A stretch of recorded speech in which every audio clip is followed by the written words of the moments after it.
লজ্জা হতো।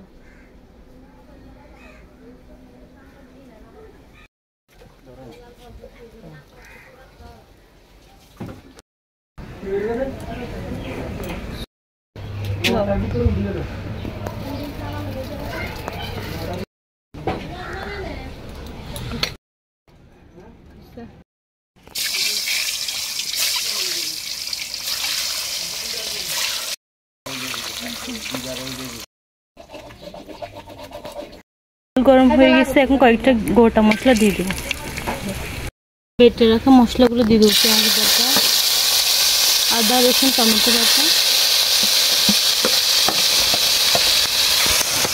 ভালো করে কষিয়ে নেব মশলাগুলো। এগুলো কষানো হয়ে গেছে, এখন এক এক করে হলুদ মরিচ সব দিয়ে দেবো। হলুদ গুঁড়ো 1.5 চামচ, আপনারা আপনাদের তরকারি অনুযায়ী মরিচের গুঁড়ো দেবেন। একটু পানি দিয়ে ভালো করে কষিয়ে নেব। ধনিয়া গুঁড়ো দিয়ে দিব।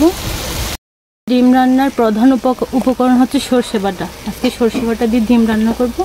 সর্ষে বাটাটা ভালো করে কষিয়ে নেব। পরিমাণ মতো লবণ দিয়ে দিব। এগুলো একটু ভেঙে নেব। এগুলো দিয়ে দিব। নেব আলুগুলো।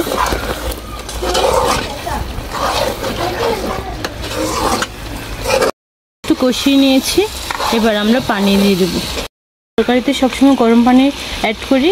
গরম পানি দিলে তরকারির স্বাদটা 50% বেড়ে যায়।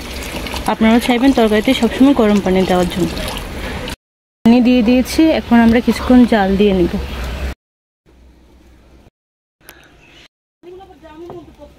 ঝোল ফুটে উঠেছে কিনা? হ্যাঁ, আমার তরকারির ঝোল ফুটে উঠেছে। এখন আমি ডিম দিয়ে দেব। ঘন হয়ে এসছে, এখন আমি ডিম দিয়ে দেব।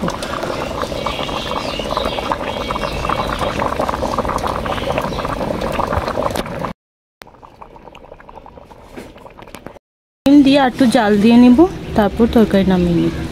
তরকারি দেওয়ার জন্য কয়েকটা পুদিনা পাতা তুলে নিব।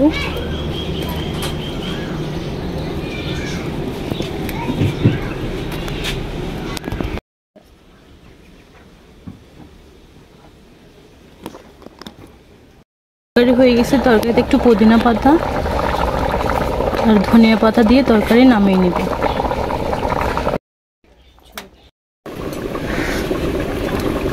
তরকারি হয়ে গেছে, এখন নামিয়ে নিব।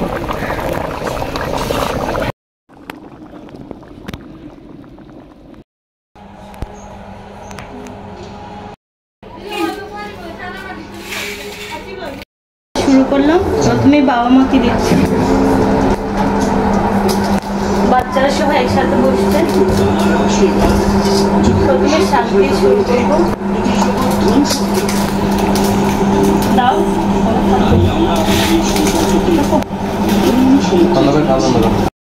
আমি আজকে ডিম আলুর ঝোল করেছি। প্রথমে বাবাকে দিচ্ছি।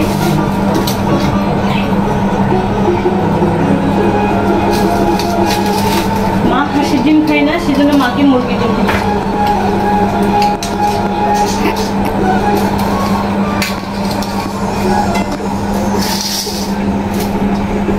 নাও ঝোল নাও বাবু।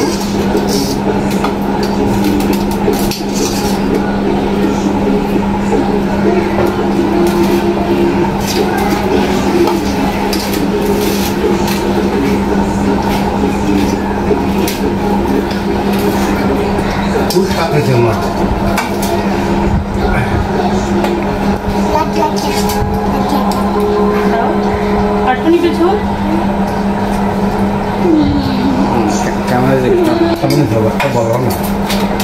কেমন হয়েছে ডিমের ঝোল? অনেক মজা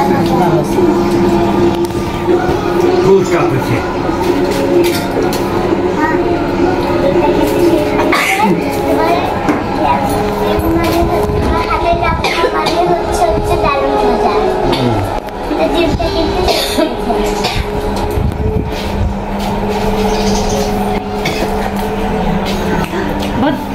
ভর্তা কেমন হয়েছে?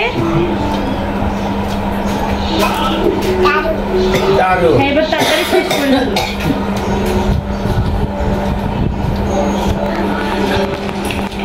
দিন বলে কথা না, মায়ের হাতে যে কোনো তরকারি স্বাদ।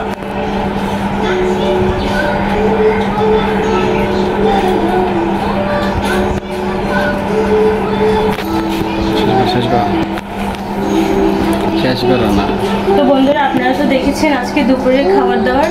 তো আমাদের এই ডিমের রেসিপিটা কেমন লেগেছে অবশ্যই বলবেন, আর আমার এই নতুন চ্যানেলটিকে অবশ্যই সাবস্ক্রাইব করবেন। আর সবাই ভালো থাকবেন, সুস্থ থাকবেন।